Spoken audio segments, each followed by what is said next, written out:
I'd been studying for my comp exams every night that week at the SDSU Love Library, 4th floor. Same table late to closing at midnight. By the 4th night, I had a rhythm. Same chair, same row of windows in my peripheral, same view of the elevator. And by the 4th night, I had also noticed there was a man sitting 2 tables over, watching me. No laptop, no books, a coffee cup, and a folded newspaper. Every time I looked up from my notes, he was looking at me. And every time I looked away, he kept looking. I'm Quinn, 22, cognitive science senior. My comp exam was scheduled for 9 days out. I had been the kind of student that builds a study rhythm and sticks to it. The 4th floor of Love Library has a quiet end near the elevator and a busy end near the windows. I had taken the quiet end because the busy end has noise from the elevator bay and the printer station. Honestly, my whole week had been planned around the rhythm. 5:30 wake up, classes till 4. In and out on College Avenue on the way to the library because the dining hall closed at 6 and the comp prep wouldn't survive on a vending machine dinner. 8 to midnight at the same chair, Aztec hoodie, AirPods, notebook, 3 different highlighter colors. I told my roommate I wasn't coming home before midnight all week, and I had stuck to it for 3 nights running. The man at the table 2 tables over had been there the previous 3 nights. I had not registered him as a pattern until the 4th night. I had seen him each previous night. Same windbreaker, same coffee cup. But the 4th night was the night I caught the watching. I'm not going to walk you through every detail of this because feeling watched in a library is a thing that happens, and most of the time it is nothing. I mean, feeling watched at SDSU during midterms is basically the default state of every student on the 4th floor. I had felt watched in libraries before, and it had usually been a person across the way zoning out, not looking at me specifically. The 4th night was different. The man was looking at my face. He was looking away when I looked up. He was looking back when I returned to my notes. I cross-checked twice, pretended to focus on my notes, then looked up fast. Both times he was looking right at me. I went to the bathroom. I walked past his table. I confirmed. No laptop. No books, no backpack visible, just the coffee cup and the folded newspaper.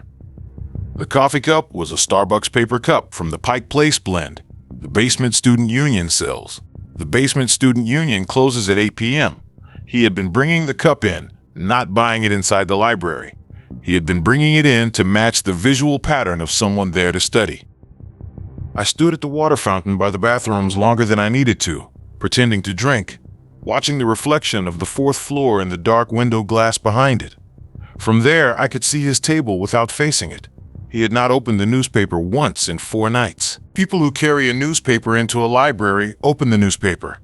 He was using it the way you use a phone. You were only pretending to read, something to point your eyes at while your attention stays somewhere else. And his attention, every time I checked the reflection, was on my empty chair, not on the room, not on the windows. On the specific chair I had been sitting in, the way you watch a door you expect someone to come back through. I dried my hands on my jeans twice. I made myself breathe. Then I walked back like nothing was wrong because I did not yet have anything I could say out loud that would not sound insane.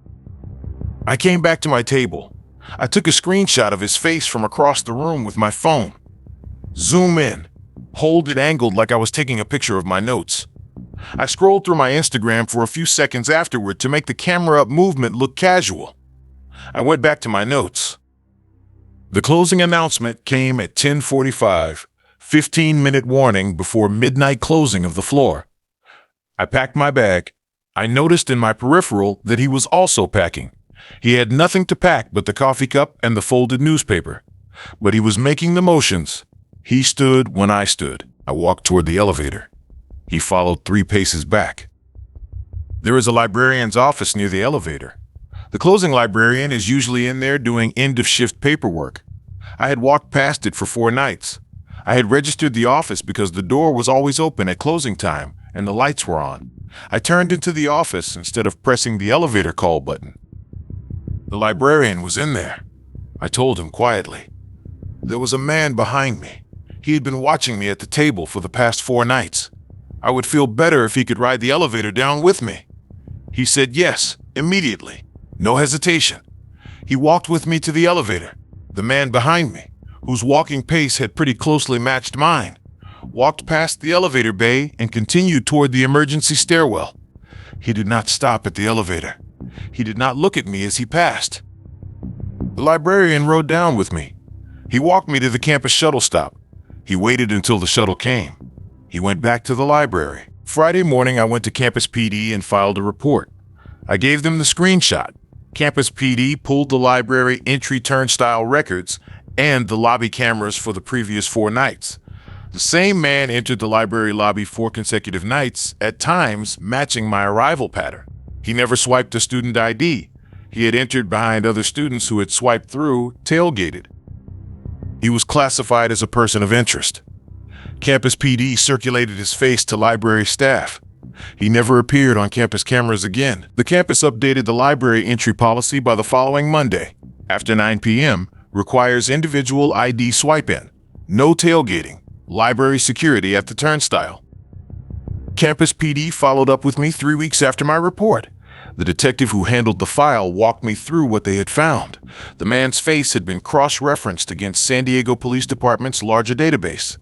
He had been arrested twice in the prior 4 years for similar pattern at 2 different community college libraries in the county.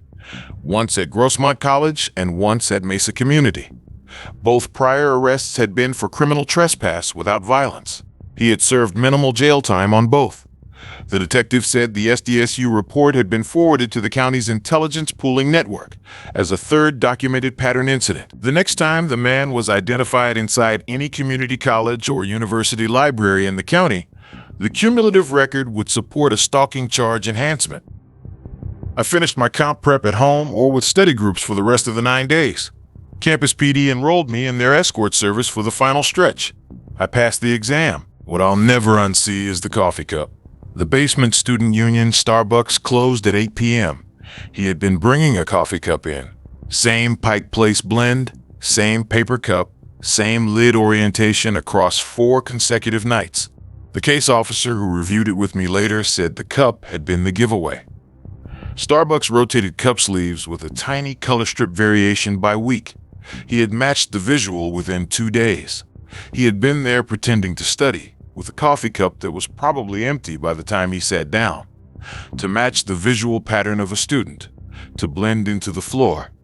He had calibrated his disguise to the library's environment well enough that I had not noticed him for 3 nights. I had only noticed him on the 4th night. I do not know how long he would have kept coming back if I had not noticed him. You know what the campus PD detective told me 3 weeks later, when she walked me through the report? That the cup was the thing that wouldn't have survived a 5th night. Her experience told her this kind of pattern always cracks. On a detail, the watcher cannot keep perfectly stable. The 4th night I had noticed because the Pike Place sleeve had shifted by 0.5 millimeter from its position the night before. I had not consciously seen it. My eyes had seen it. My body had reacted before my brain caught up. I was doing the Wednesday closing rotation at the Carnegie Library's Oakland branch in Pittsburgh, around 9:50. A patron in the periodicals section refused to leave at the closing reminder. I'd been on that rotation for 12 years. 12 years of the same routine. Sweep the floors at 9:45. Lights down to half at 9:50. Lock the front doors at 10. File the night report by 10:15. Head home by 10:30. The routine broke at 9:50 that Wednesday. I was 44 then, the head librarian at the Carnegie's Oakland branch. The branch is a 1908 Carnegie building. 3 stories, beautiful old stone exterior, marble lobby, oak stacks. We had a small staff. Wednesday and Friday closings had been mine since I had started. I knew the building's geometry by feel. The thing is, Oakland sits between the Pitt campus and the medical center. The 8 to 10 window pulls in everyone. Pitt undergrads finishing problem sets. Doctors stopping in between rounds. Neighborhood regulars who've held the same chair in periodicals since the Steelers won the bowl in '08. I'd grabbed a Sheets coffee on the way in. 12 years, and I still couldn't drink the staff room stuff. The patron at periodicals was in his mid-50s, gray jacket, glasses, holding a magazine. I had given the standard closing reminder, 10 minutes till closing. Please proceed to check out or exit. He had looked up and said he'd leave after he finished the article. I had said I could extend by 5 minutes, but the floor lights would be coming down at 9:55. He nodded. This is the kind of interaction we have constantly. Patrons want 1 more minute, we give them 5. It is part of the contract of a public library. I went back to the lobby to finish my closing rounds. At 9:55, I went back to periodicals to give the final reminder.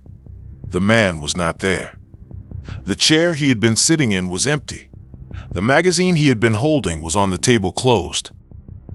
What followed isn't something I share casually because patrons leave between reminders all the time. I mean, half the time they're hitting the bathroom on the way out. Sometimes they slip into the 3rd floor silent room and lose track of the announcements. They walk out the back to use the bathroom one more time. Or they take their phone to a corner to make a call before they exit. I check the periodicals reading carols. I check the men's room near the stacks. I check the staff lounge alcove. I check the bathrooms on the 3rd floor. Patrons sometimes wander up there for the silent room. I did not find him. I pulled up the floor security camera feed on the tablet. I carry on closing shifts. I scrubbed the 2nd floor periodicals video back to 9:52. The man had stood up, left the magazine on the table, and walked to the staff-only stairwell at the east end of the floor. The staff-only stairwell door had an electronic latch that had been intermittent for 2 weeks. There was an open maintenance ticket on it that the building services people had not yet addressed. The man had opened it. He had walked through. I scrubbed the basement camera. At 9:54, he had emerged in the basement and walked toward the climate-controlled archives room. I stood at the top of the basement stairs with the tablet still in my hand, the little grayscale figure frozen on the screen mid-stride toward the rare book cabinets. 12 years closing that building, and I had never once had a patron go down there after hours. The archives are climate-controlled, locked, and there is nothing in them a person would casually want at 10 at night. I have the key to that room on the ring at my belt. For one stupid second, I considered walking down and asking him, calmly, head librarian to patron, what exactly he thought he was doing. Then I remembered every workplace safety module the Carnegie system had ever made me click through, all of which said the same sentence in slightly different words. You are a librarian. You are not security. You do not go down the stairs to find out. So I went to the staff room intercom instead, and I noticed my hand was steady on the receiver, which somehow frightened me more than if it had been shaking. I did not go down alone. 12 years of training had drilled into me. When a patron is somewhere they should not be after hours, you call security. You do not pursue. I picked up the staff room intercom and called library security. I told the dispatcher that I had an unauthorized patron in the basement near the rare book climate cabinets. 2 security guards arrived in 6 minutes. The Carnegie system had assigned a Pittsburgh PD officer to the building since the prior summer. There had been a recent library incident at Portland State University. The system had used that as the reason to add in-building officers across the Allegheny County network. That officer joined us as we swept the basement. We found the man in the rare book archives cabinet room, sitting on the floor between 2 climate-controlled cabinets, with the lights off. The lights had been off because he had turned them off. He had a folding knife in his pocket. He had a hand-drawn floor plan of the library on a folded piece of paper in his other pocket. The floor plan showed the staff-only stairwell, the basement archives, the rare book cabinet placements, and the emergency exit door that opens to the alley behind the building. He had gloves in his back pocket. Pittsburgh PD arrested him at scene. Criminal trespass, carrying a concealed knife, possession of an instrument of crime, resisting arrest. He had refused initially to come out from between the cabinets, and an officer had to step in. He had a prior 5 charges across Allegheny County Library branches over the previous 18 months. Squirrel Hill, East Liberty, Lawrenceville, 2 others. Different branches each time. Always the same pattern. Refuse to leave at closing, hide in a back area, get found by closing staff. He had never been arrested before because each time the closing staff had been alone, had been frightened, and had simply asked him to leave. He had always left when politely re-asked the second time. He had been on the Carnegie system's internal watch list. patrons whose face all four nearby branches had circulated photos of, but no arrest had ever happened because no pattern of escalation had been observed. Wednesday night was the escalation. The folding knife had not been with him at any of the prior 5 visits per his admission later. The hand-drawn floor plan also had not been. He had been working his way up over 18 months. He was held on $15,000 bond, pleaded guilty, 14 months county jail, plus lifetime ban from the Carnegie Library System and the Allegheny County Library System, plus restitution for the staff stairwell door, electronic lock damage.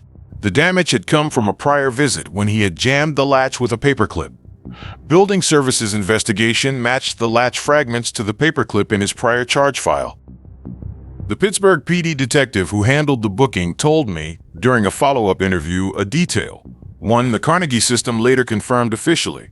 The prior 5 Allegheny County Library branches the man had visited had each filed their own informal incident notes. All 5 informal notes had been about him refusing to leave at closing. None of those notes had escalated to a formal report because, again, he had always left when politely re-asked the second time. The detective walked me through each branch's note. They were almost identical in language. Each closing librarian had described the same passive behavior. The detective said this was a pattern they now recognize in retrospect. The 18 months had been a controlled escalation curve. The man had been calibrating which staff members would let him push beyond the first reminder and which would not. He had been mapping the staff as much as the buildings. I switched off the Wednesday and Friday closing rotation I had held for 12 years. I applied for and got the head librarian position at the Mount Lebanon branch, which is suburban and which has daytime-only hours. I added a security training certification to my role. I do not do night shifts anymore. What I avoid talking about is the floor plan. The Carnegie system had mailed printed floor plans of the Oakland branch to architects bidding on the building's renovation 3 years earlier. Those mailers had been on a public records request that anyone could file. Anyone could have downloaded one. He had downloaded one. He had been planning the Wednesday night for longer than the 18-month watch list window. Wednesday night, 1:30 in the morning, alone in the keyed access grad dissertation room, 5th floor of the Perry Castaneda Library at UT Austin. Defense scheduled in 6 weeks, a Bible-sized stack of edits, 6 weeks of nightly writing, and the key door clicking open behind me. I'll call myself Yusuf, 29, a doctoral candidate in environmental engineering at UT. The grad dissertation room on the 5th floor is one of 2 rooms at the PCL that have 24-hour keyed access for active dissertation candidates. I had been on the access roster for 2 years. The roster is posted inside the door, laminated. I had memorized it over the past 2 years out of habit. There are 12 names on it. 11 of them I know personally. Honestly, the routine had been the same for 6 weeks straight. Whataburger on Guadalupe at 7 5th floor by 8, right till closing or till I gave up and pulled my AirPods. When the door clicked open at 1:30, I did not look up immediately. The door has clicked open many times during my time in the room. Other dissertation candidates come and go. I assumed it was May or Kelvin, who tend to work very late and whose handwriting I had recognized on the sign-in sheet that night. Those 2 were the only people who routinely came through that door past midnight. The man who walked in was not Mai or Kelvin. He was not anyone on the roster. The next minutes I've kept to myself until now, because the things I noticed are what saved me. First, he was not on the roster. I confirmed this with a glance. Second, he closed the door behind him. Third, he stood between me and the door. Fourth, I recognized his face. His name was Daniel. He had been in my cohort for the first 18 months of the program. He had been dismissed from the program 8 months earlier following a disciplinary committee hearing, a hearing I had sat on the committee for. There had been 7 of us on the committee. I had been one of the 7 votes. The hearing had ended with a unanimous recommendation for dismissal. A no-contact academic disciplinary order had been issued at the same time, prohibiting Daniel from approaching any committee member or entering academic buildings without specific scheduled meeting authorization. Daniel did not say anything. He took 2 steps into the room. He kept his hands at his sides. I reached for the wall-mounted building emergency button just behind my desk. Each Carol in the room has one. They were installed after a series of campus safety incidents 3 years before I had arrived. The button silently pings UT Austin Police, building security, and the night supervisor's tablet. I had been told during my orientation tour where each button was. I had never used one. I hit it. Daniel pulled a folding knife out of his jacket pocket with his right hand. He took another step toward me. I grabbed the heavy reference book that had been sitting open at my left hand. It was Schiff and Hendrickson's Stratigraphic Reservoir Characterization. 1,100 pages, hardback. I held it in front of my body. I stood up. I kept the desk between me and Daniel. He stepped around the desk. I'll try to recall the next 80 seconds exactly, because the police asked me later to be specific, and I have rehearsed it in my head. Daniel slashed at my upper body with the knife. I blocked with the book. The blade hit the spine of the book. He pulled back. He slashed again, this time low, toward my hip. I blocked low with the book. The book absorbed it. He stepped right. I stepped left, keeping the desk between us again. On the third slash, he angled it at my hand on the book. He was trying to get me to drop the book. The blade caught the back of my right hand, cut through to my thumb. I felt the warmth. I kept holding the book. I want to be honest that I do not remember deciding to keep holding the book. My hand had been opened across the back, and my brain was very calmly recommending I let go, that the pain was a signal, that you drop the thing that hurts, the way you drop a hot pan without a vote. But some older, more stubborn part of me had already decided that the 1,100 pages were the only solid thing between Daniel's knife and the center of my body. And that part was not taking questions from the part that felt the cut. So I bled on to Schiff and Hendrickson, and I kept the spine of it pointed at his chest, and I counted, without meaning to, the seconds since I had pressed the button on the wall. I got to somewhere in the 200s. I have never been able to make that number make sense against the 5 minutes the police log shows. UT Austin Police arrived in the doorway 5 minutes after I had hit the button. 2 officers in the doorway, 2 in the stairwell behind me. They identified themselves. They ordered Daniel to drop the knife. Daniel did not respond immediately. He stood with the knife still up. I maintained the book as a barrier. After about 3 seconds, Daniel dropped the knife and complied. The officers cuffed him. I sat down on the floor with the book in my lap. The officer who was first into the room asked me to keep pressure on my hand. He put a folded jacket under my forearm to elevate. The medic arrived 8 minutes later. Daniel was charged with felony aggravated assault, criminal trespass, carrying a concealed weapon, and violation of a pre-existing no-contact academic disciplinary order. Jury conviction 10 months later, 7 years state prison, plus 4 years supervised release, plus lifetime ban from UT Austin libraries, plus a permanent stay-away order covering all 7 committee members. Discovery during the trial revealed something. Daniel had been on UT building cameras 23 prior occasions over the 6 months preceding the Wednesday night. Different buildings, different times. He had been on the cameras at 3 of the other committee members' offices in the engineering building, twice at the campus housing where one of the other committee members had lived, 4 times in the parking garage near where another committee member parked, 11 times in PCL across multiple floors. The FBI's Investigative Services Branch opened a VICAP intake on him. His pattern, extended surveillance of academic disciplinary committee members after a no-contact order, matched a Lincoln County professor home ambush case, August 2024. A suspect had sneaked into a professor's house and stabbed her 5 times. That suspect was a different individual and was already serving a separate sentence. The Bureau's pattern analyst classified Daniel's behavior as academic disciplinary revenge stalker. The trial discovery also disclosed Daniel's Notes app. He had been keeping a tracking journal on his phone for the full 6 months since his dismissal. The journal had separate sections for each of the 7 committee members. My section had 34 entries: dates, times, what I had been wearing, where I had parked, what coffee I had ordered at the campus shop, the names of the 2 grad students I most often met for lunch, The other sections had similar entry counts but different observations. One committee member had a section dominated by entries about his apartment building's lobby. Another had entries about her child's school pickup pattern. The DA's office walked the jury through the journal page by page during the second day of testimony. The notes confirmed what the FBI's pattern analyst had concluded, that I had been the most accessible target. They also confirmed that Daniel had been planning to act for at least 4 months before the Wednesday night. Based on the date, the entry shifted from generalized observation to specific late-night routines. I had 7 stitches and minor tendon repair on my right hand, 3 weeks of immediate recovery, plus 8 weeks of physical therapy for grip strength. I postponed my dissertation defense by 4 months. I carry a personal alarm device on my keychain and a tactical pen. What I dream about now is the committee hearing. 7 of us had voted. The vote had been unanimous.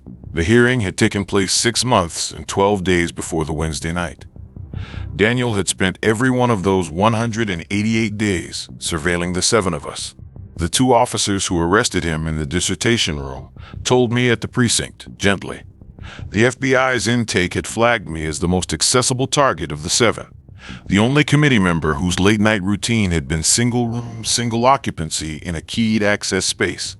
Daniel had been the holder of a copy of a key card.